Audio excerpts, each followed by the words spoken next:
Welcome to Just Curious. Today I'm joined by Amrit Saxena, founder and CEO of SaxeCap, an AI transformation and private equity investment firm that's pioneered AI levered buyouts. Amrit has led the AI transformation of over 100 companies, advised more than 40 private equity funds, and created billions in enterprise value through smart AI implementation. He's also a 2 times exited AI founder and investor in leading research labs like OpenAI and Anthropic. Today, we'll explore how Amrit uses AI as a tool not just for efficiency, but for enterprise value creation, and what any business leader can learn from his approach. Amrit, it's good to see you. Thanks for joining us on Just Curious. Of course, great to see you, Stu. Thanks for having me. We're going to get into some examples that really highlight how you use AI to drive value for private equity firms and their portfolio companies.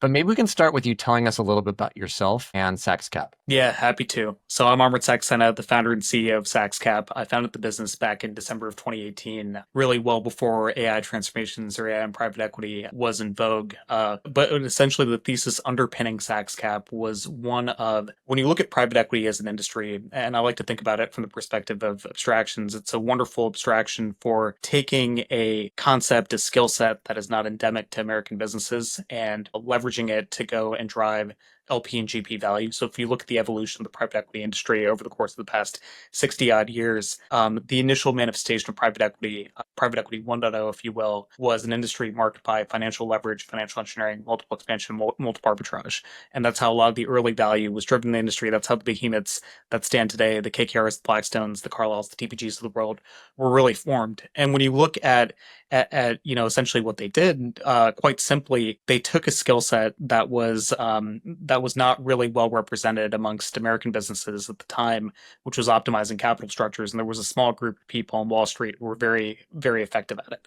And they basically married traditional businesses with this know-how about how to optimize cap structures and create a lot of value for LPs and GPs along the way. You fast forward to a few decades later, private equity had gotten a little bit more competitive. You'd gone from a couple dozen private equity funds to thousands of private equity funds. You went from being able to borrow 99% of the purchase price of businesses to not being able to do that anymore once junk bonds went away. And you went from having a lot of fairly unprofessionally run and managed businesses to not having as many easy targets. Private equity funds had to innovate on their core value creation and marketing message to limited partners, the investors they raise capital from. And basically, you saw the emergence of private equity 2.0, where essentially PE funds went and basically brought to bear operational expertise, operational leverage in the form of bringing in best practices from Fortune 500s and international businesses, Kaizen, Six Sigma, bringing in best-in-class consultants, industry experts to go drive value. And again, you had this essentially novel skill set of operating businesses in a first-class way being applied to businesses that didn't have it. You fast forward to today, and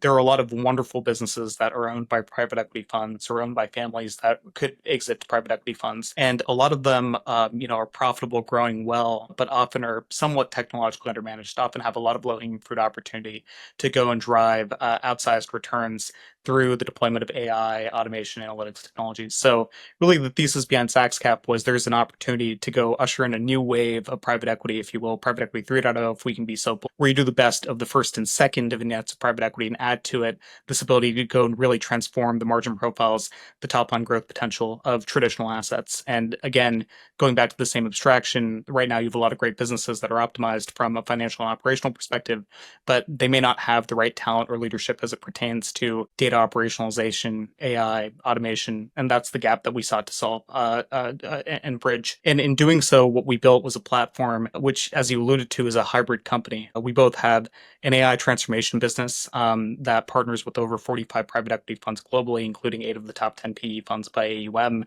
We've done over 100 AI transformations of every kind of business in the economy, and everything from businesses that are, $100 million of enterprise value to businesses that are tens of billions of dollars of enterprise value and everything in between. And in addition to that, we have our own private equity practice where we both co-invest with private equity funds and also go and buy our own companies on a standalone basis that we think we can fundamentally effectuate an AI transformation in. And as you'd alluded to, I won't belabor my background, but before founding this business, I'd originally studied computer science and AI undergrad and grad at Stanford, was a math Olympian before that, and started and sold 2 enterprise AI businesses, the first to Palantir in 2015 and the second to a group of private equity funds in LBO a few years thereafter. Thanks again for having me. Tell us a little bit about how you support private equity firms both pre and post close. I'd love to start with diligence. How does your team support PE funds during the diligence process? And what kind of opportunities, AI opportunities, do you usually uncover prior to an acquisition being consummated? Yeah, it's a really good question, Stu. We do hundreds of these due diligence support exercises a year with our partners. And really what we try to underwrite is what we would try to underwrite ourselves as an investor in the business, which is how can AI actually affect the return profile of the business? So that starts with understanding what are the AI-driven disintermediation risks or opportunities that a business may have in front of it. And, essentially quantifying the problem, different risks and determining how risky or not an investment might be. And then beyond that, it tends to be evaluating how much can you go and augment the human capital of the business to increase your operating leverage, and how can you actually go and drive product and service innovation with AI in a way that is accretive to top line, and what is the strategy to go and realize that top line growth. So what we're basically doing is we're sitting alongside our partners as a co-investor, really assessing these topics deeply, and we're building our own models to add on to the core underwriting, and are seeking to drive incremental returns in situations where AI does not pose a big risk. You've sat in on diligence calls and reviewed data rooms. What are some of the less obvious signals that a business has significant AI upside or AI related risk? Yeah. Yeah, it's a really interesting question. One of the very obvious signals that a business might have a lot of AI related risk is its business model, right? If you have a business model that is some proxy for human capital work effort, whether it's time materials or cost plus pricing, and the work is augmentable or automatable with AI technologies, then that poses a pretty material risk to a business wherein your competitors, which might have similar business models, could go augment their human capital with AI and undercut your cost structure, improve their service or product quality, and ultimately drive top line and EBITDA compression for a business. In terms of opportunities, a lot of businesses have very interesting data assets that have been somewhat forgotten about that are proprietary to companies, and you can essentially go and underwrite being able to build net new products and services on the back of those data assets, or monetizing those data assets directly, which is often not a motion or a muscle that these types of businesses are familiar with. So those are just some quick insights. What's a typical timeline from diligence to value creation? How soon can Yeah. an AI transformation start to deliver EBITDA? Yeah, it's a really good question, Stu. We are a investor, right? So our first and foremost objective is creating enterprise value as quickly as possible, with technology, in this case AI and automation in particular. And for us, as a result, it's really important to get off on the right foot with respect to an AI transformation. We like to come into a business and deliver demonstrable EBITDA uplift within, call it, 2 months of getting started. So that includes the diligence and early analysis, and that also includes building and deploying the first system that is directly driving some demonstrable EBITDA or enterprise value uplift for the business. And we think that's really important because ultimately people have been burned by AI time and time again, right? AI is not a new concept. It's been around since the 60s. There's been a lot of hype in the industry. And there have been a lot of companies that have promised a lot and not delivered all that much against their promises. So we think to build the ethos, build the momentum with management teams, and get them to really believe that you can actually go and effectuate real value creation with AI, it is imperative to hit the ground running and crawl, walk, run, but deliver value very quickly with initiatives that are deterministically feasible, that will deterministically drive value. And that, of course, builds the organizational momentum that to then go and chew off more and more complex initiatives over time. Yeah. For portfolio companies with legacy systems or lean teams, how do you approach a transformation without disruption? Yeah, it's a really good question, Stu. And that's part of the reason that SaxeCap exists, which is we, at least with the businesses that we partner with, and we invest in a number of companies that we work with. We also support other businesses on a case by case basis that we've not invested in. And what we typically do is, we'll come in and identify the full roadmap and the tactical opportunities to go increase EBITDA and enterprise value for the company. And then we have a team of over 50 engineers and data scientists on our side who are very experienced doing these transformations. And we will forward deploy a team into a company to actually go and own end to end that value creation. So certainly, if if the individual company wants to be involved and folks on the ground want to get trained up on this technology, we're happy to help with that. But what we tend to do when we're building deploying software is our counterparties, make the relevant data systems and resources available to us, and then we own everything end to end from scoping and specing software to building robust, deployable, extensible software, and really getting things production ready that you can deploy. And then we actually go the last mile of training up folks on the ground with any software that's been built, handling the change management and process reengineering process, and most importantly, what we deliver to companies is not just a POC or some piece of software that you then have to figure out how to maintain and create value from. What we deliver is end to end creating that value creation and delivering in a way that's sustainable for the business, such that it's not a big lift on an ongoing basis to continue to maintain. So back to your question about, how do you do this for companies that have lean teams, or in some cases, we've worked with some companies that are worth billions of dollars and have grown through a lot of inorganic M&A over the years that don't really have tech teams because they're not technology companies, and they operate off of dozens of different information management systems. And in those cases, typically what we do is we'll build the software, and then our team will continue to support and maintain the solutions for the business if they don't have the human capital in-house to handle it on an ongoing basis.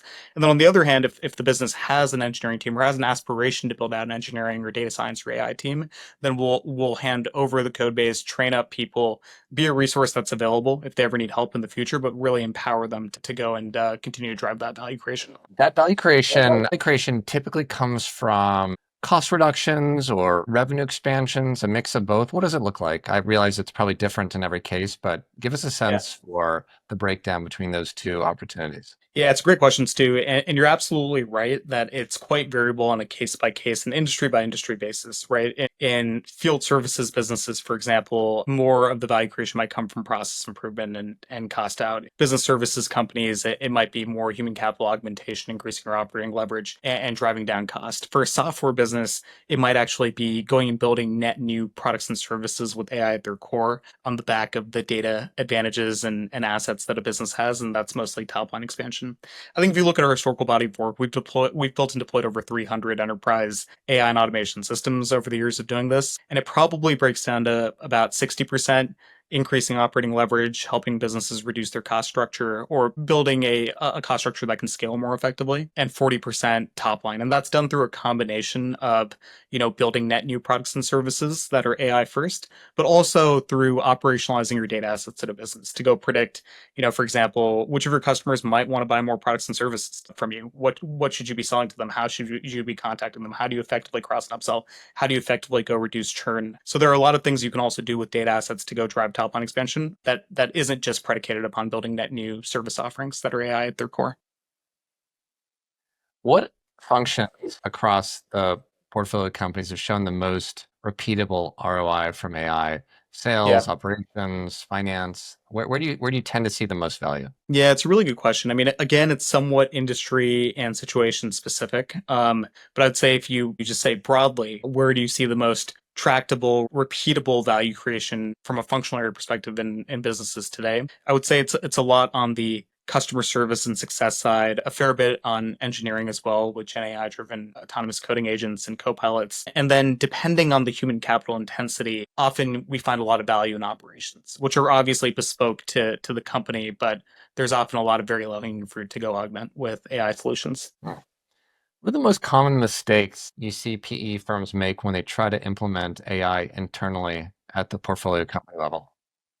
Yeah, it's a really good question. Probably the most common mistake I see, not just for PE funds, but also Fortune 500 companies and really any company that's of the scale where they're thinking that AI is a key strategic priority for the business moving forward. One of the common failure patterns that we observe is there will be a board directive, or in the case of a PE fund, a GP directive to go and implement AI at a business. And then the team will go and ideate different ways to leverage AI and go and start building and deploying a solution. And what we often see when people pursue that path is not enough thought is actually put into what are you solving for. In that case, what people are solving for is solving for the board directive that you need to have AI in place. But ultimately, AI is just another arrow in your quiver. It's just another tool in your toolkit that you can be leveraging. And I think what businesses should really do is figure out what is the enterprise value creation that I'm seeking to drive? What is the business problem that I'm seeking to solve? And can AI be a useful solution in the pursuit of that? Far too often, we see private equity backed software companies, for example,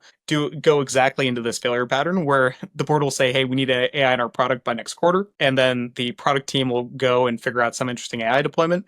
And then when you sit down with the technical and product leadership of the company, you say, okay, you've built something, it's increasing our cost because inference isn't cheap. And how have you underwritten value creation? 9 times out of 10, what we'll hear from the counterparty is, it's table stakes. Everyone's going to do it. You need to do this to increase customer retention and our product's Right. defensibility, which could very well be the right answer in some cases.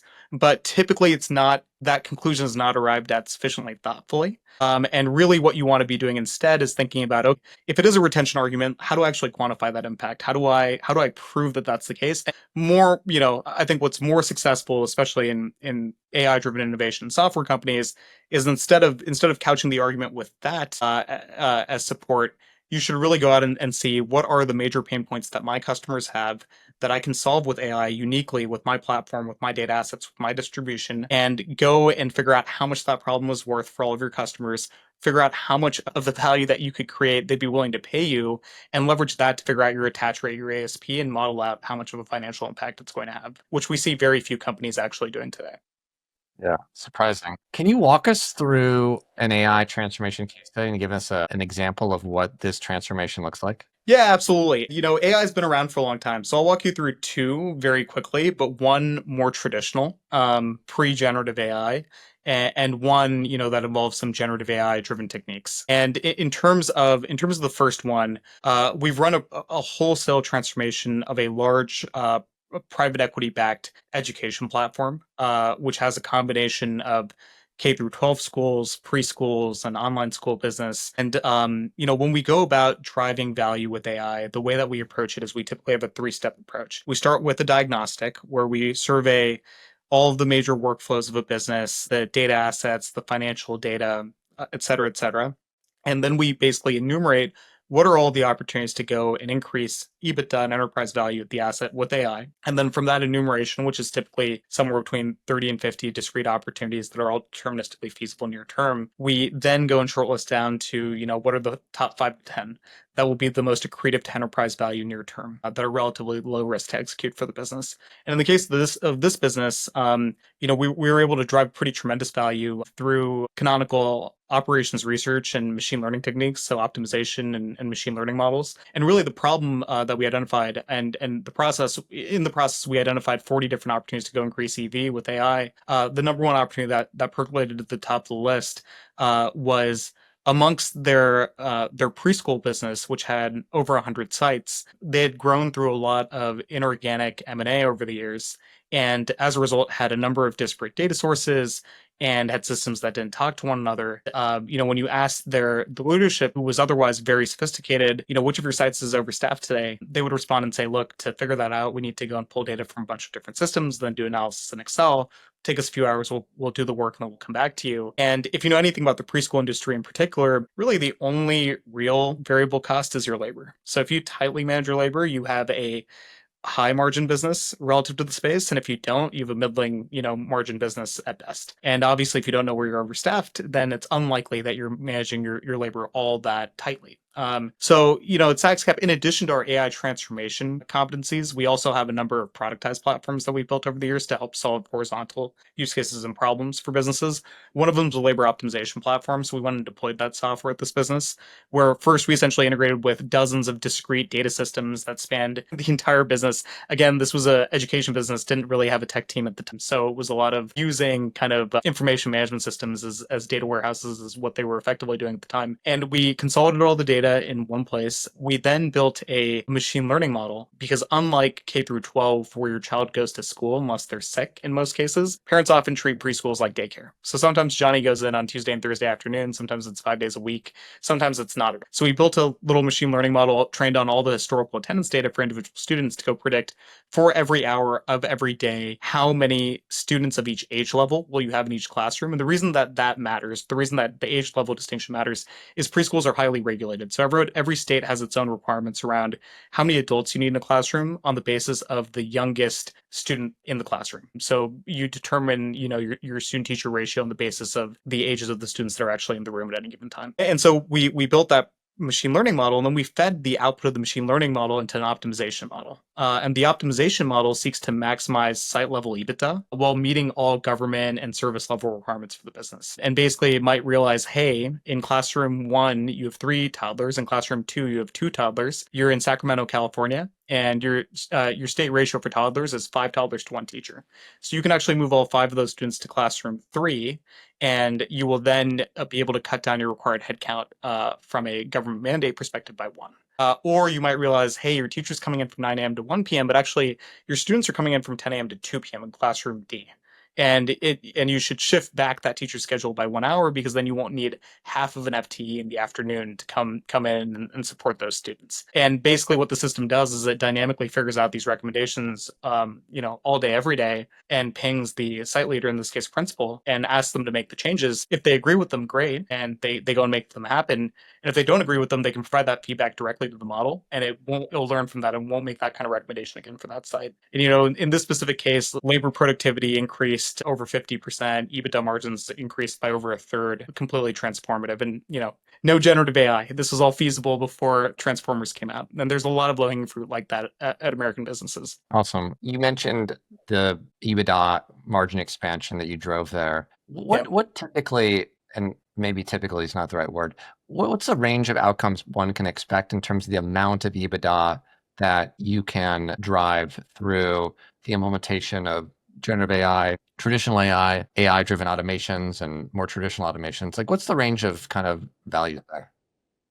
Yeah, it's a great question. When you look at our historical body of work, which is quite variable in terms of sectors and the sizes of companies that we've invested in and transformed with AI, but we historically have driven anywhere from, call it, 10% EBITDA margin, EBITDA expansion on the low end, to there have been cases where we have X the EBITDA of a business with an AI transformation. And of course, it's easier to effectuate a larger AI transformation for a smaller business. If you buy a $5 billion company, taking it to 20, which is an AI transformation, is pretty difficult, almost impossible. Whereas if you buy a $100 million business, it's far more feasible to take it to 400, right? So that's an important criteria. But the extent to which you can drive value with AI is also somewhat predicated upon the business model, right? There are certain business models that are not very conducive to AI transformation or value creation on the back of AI transformation, right? If you think about buying a customer experience call center, for example, you could say, hey, we can go and automate some of the work that our customer service agents are doing. And that's all well and good. But when you actually look at the business model of those companies, most of that labor is charged out as, time and materials to clients. So if you go and automate that work away, you just cannibalize your top line EBITDA. Yeah, you both need to look at what workflows are can be affected by AI, and then also is the business model conducive to actually reaping the value from an AI transformation. What does a generative AI transformation look like? Yeah, look, I mean, generative AI transformations are more novel. It's a newer space, but for us, it's been a lot of work around knowledge, essentially augmenting and automating knowledge work-oriented tasks. I'll give you a simple example. There's a healthcare services business that we're involved with, where we've been able to drive a lot of value creation with generative AI, and that was specifically done through taking the insurance eligibility verification department, where essentially the workflow that people undertake in doing their jobs is they read through doctor's notes, which are unstructured in nature. They're paragraphs of text, and then they also take in some data from the EMR on the patient, and then they go cross-reference that information with, essentially insurance plan details. And you figure out, in reading the doctor's notes and then reading the insurance plan details, you answer a set of, call it, 20 questions on a per patient basis to figure out, is the patient eligible for care given they're conditioned on their insurance plan? And if they are eligible, how eligible are they? The types of questions you might be answering is, has the patient gone to physical therapy this year, right? And there's no database column that represents a Boolean value of whether someone has gone to physical therapy or not. The way that you figure that out is you read, Dr. Wynn's, essentially note on the patient. In paragraph 1, it says Amrit went to physical therapy in January of 2025. And then in paragraph 6, it says Amrit went to physical therapy in March of 2025. So as a human reading the document, we know that, yes, indeed, Amrit's been to physical therapy this year, and he's been twice in this calendar year. This was something that was very hard to solve with natural language processing techniques before generative AI, because there's so many different ways that you could represent those sentiments, just from a degrees of freedom perspective. But now with Gen AI, it's very easy to feed in in that same corpus of text and, spit out the same results, right, that a human would process in reading the document. And what we've done in that kind of situation is we've built Gen AI driven expert systems that can go and essentially answer all these questions that historically humans have had to answer with a lot of manual effort. And think about teams of dozens or even hundreds of people doing this kind of work that you can then almost completely automate. And then what you do is you have people double checking some of the values where you have lower confidence, but you don't need to do all the heavy lifting. In the case, it's kind of case where it's a lot of very mundane, very hard work. If you or I were doing this all day, we'd make a bunch of mistakes. Generative AI algorithms make fewer mistakes for this kind of use case. Awesome.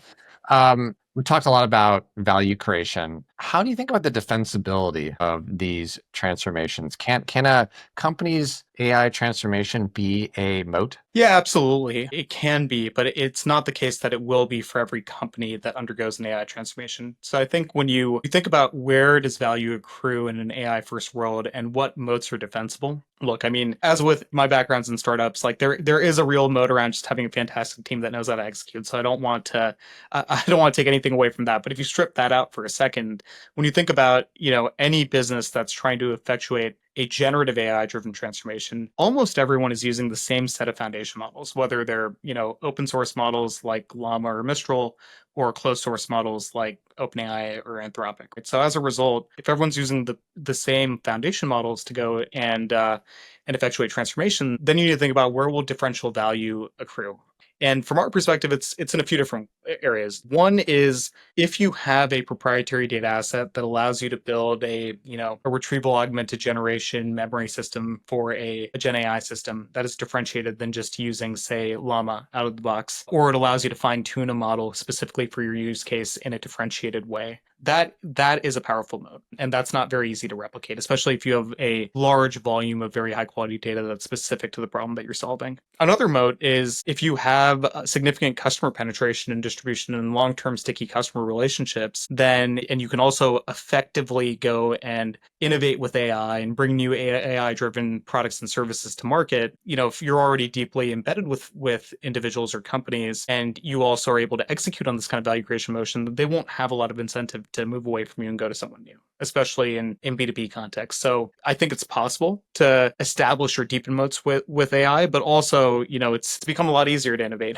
with generative AI, both in terms of building software and innovating with AI technologies very quickly. So I don't want to overstate it and say that every business can build a moat with AI. I think it's case by case. Two more questions. First, for people listening who are private equity firms or portfolio companies of private equity funds, who should reach out to you? What type of company or what Yeah. type of fund is the best fit for SaxeCap? Yeah, look, I would say in terms of companies, any companies that are between, call it $20 million of annual profits to hundreds of millions of dollars of annual profits are a pretty good fit for our transformation approach, and we'd be happy to work with their management teams on supporting them with figuring out their AI transformation, also executing it. And on the private equity fund side, and also potentially investing, though that's not a requirement. On the private equity side, I would say it's any fund with call it 3 billion of AUM up to we work with all the largest PE funds in the world, so there's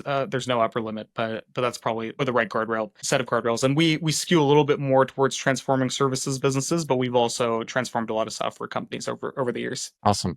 Last question. If you were sitting on an investment committee for a PE firm, what are the top 3 questions you'd ask about AI when evaluating an asset? Yeah, the first question that I would ask is not even an AI specific question. It would just be for the management team to walk us deeply through their business model and really understand their revenue model and how much of it is project based or value based versus T&M or cost plus, and how has that trended over the years? Have customers wanted to move in one direction or another? If you don't have the right business model to capture value with an AI transformation, have customers shown a willingness to adopt new business models over time? That'd be the number one question. The number two question would be to just walk through all the most human capital intensive job families of the business, and actually walk through what the major workflows are and how much automation is already in place. And then the third piece is just understanding, the current AI roadmap and execution. What does the team look like? What have they done? What do they plan to do? What would they, if they could wave a magic wand, what would they love to do if they had the right resources and talent? So those would be the 3 broad categories. This has been a amazing exploration of how AI can be applied to create value in the private equity context. I really appreciate you coming by. Just curious, Amrit. Thank you so much for having me, Stu. Have a good one. Cool.